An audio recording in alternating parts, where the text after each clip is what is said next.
வணக்கம் நண்பர்களே. பெரிய வைத்திய கோவை எனும் தொகுப்பில் அண்டகற்பம் என்கிற தலைப்பில் 3 பாடல்களாக சட்டமுனி சித்தர் தந்தருளியுள்ளார்.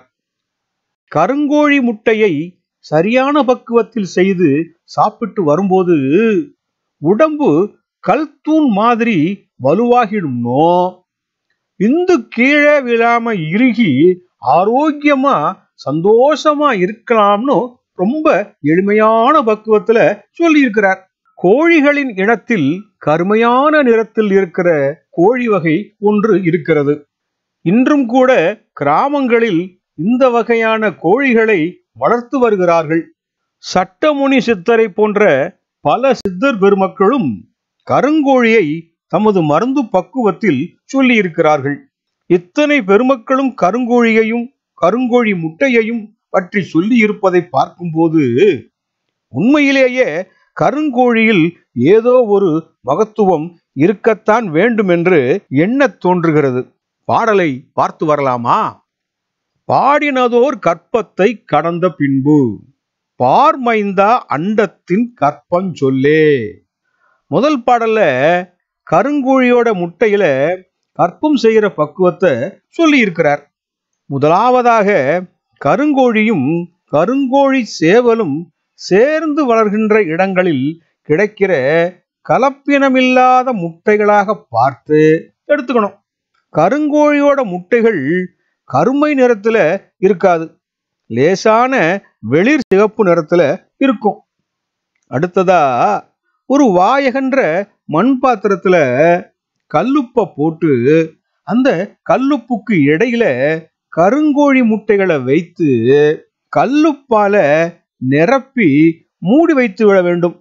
அப்படியே 2 மாதங்கள் கழிந்த பின்பு மூடியை திறந்து கல்லுப்புக்குள் வைத்த கருங்கோழி முட்டைகளை எடுத்து பார்த்தால் முட்டைகள் எல்லாம் கட்டி போயிருக்கும்னு சொல்றார். அடுத்த பாடல்ல கட்டியதோர் அண்டமெல்லாம் எடுத்துக்கொண்டு கைமுறையா லைக்கருடனுட கிழங்கு சாற்றில் கல்லுப்புக்குள்ள 2 மாசம் வச்சு எடுத்த கருங்கோழி முட்டையெல்லாம் கட்டி போயிருக்கும்னு சொன்னோம். அந்த கட்டிப்போன கருங்கோழி முட்டையெல்லாம் எடுத்து வச்சுக்கிட்டு ஆகாச கருடன் கிழங்க வாங்கி வெட்டி அரைச்சு சாறு எடுத்துட்டு ஒரு பாத்திரத்துல ஊத்தி அதுல ஒரு முட்டைய போட்டு 2 சாமம் அடுப்பில் வைத்து எரித்து அவிச்சு எடுக்கணுமா. 2 சாமம்ங்கிறது நல்லா அவிச்சு எடுக்கணும்ன்றதுக்காகத்தான் அவர் ஒரு நேரத்தை தந்திருக்கிறார்.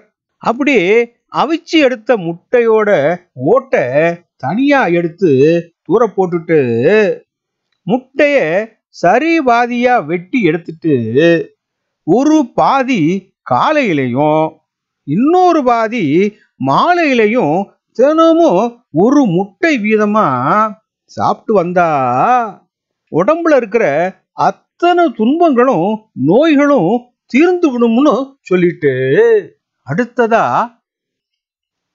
கொள்ளப்பா 20 நாள் காயந்தானும் குறுகாது நெடுகாது கற்றூனாகும். எத்தனை நாளைக்கு இப்படி கருங்கோழி முட்டைய அவிச்சு சாப்பிடணும்னு, அதனால என்னென்ன பலன் கிடைக்கும்னு சொல்லித்தரார். கருங்கோழி முட்டைகளை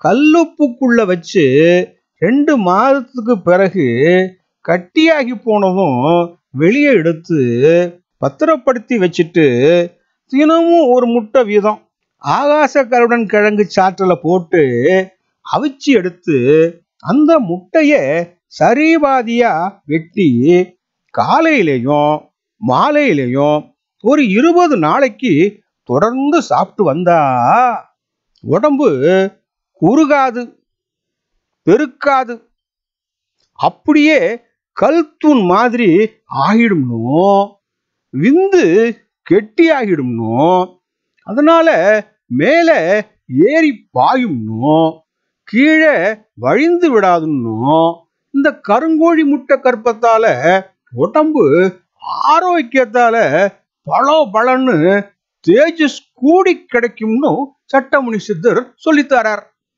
கருங்கோழி முட்டைய சாதாரண முட்டை மாதிரி நினைச்சுக்க கூடாது. ஒரு காலத்துல கோழி முட்டையெல்லாம் நினைச்சதும் கடையில போய் வாங்குறதுக்கு கிடைக்காது. இதுல நாட்டுக்கோழி முட்டை கூட கிடைக்கிறதும் கஷ்டமா தான் இருந்துச்சு. இப்போது எந்த முட்டையையும் வாங்குறதுக்கான வசதிகள் வந்துருச்சு. கருங்கோழி முட்டைகளை இனிமேலாவது கவனமா பார்த்து வாங்கி சட்டமுனி சித்தரையா சொன்னது போல பக்குவமா செய்து சாப்பிட்டு வந்தா உடம்பு கல் தூண் போல ஆகிடும்னோ, உடம்பு ஆரோக்கியம் தானாவே வந்துடும்னு சொல்லி தந்தது நல்ல விஷயம் தானே.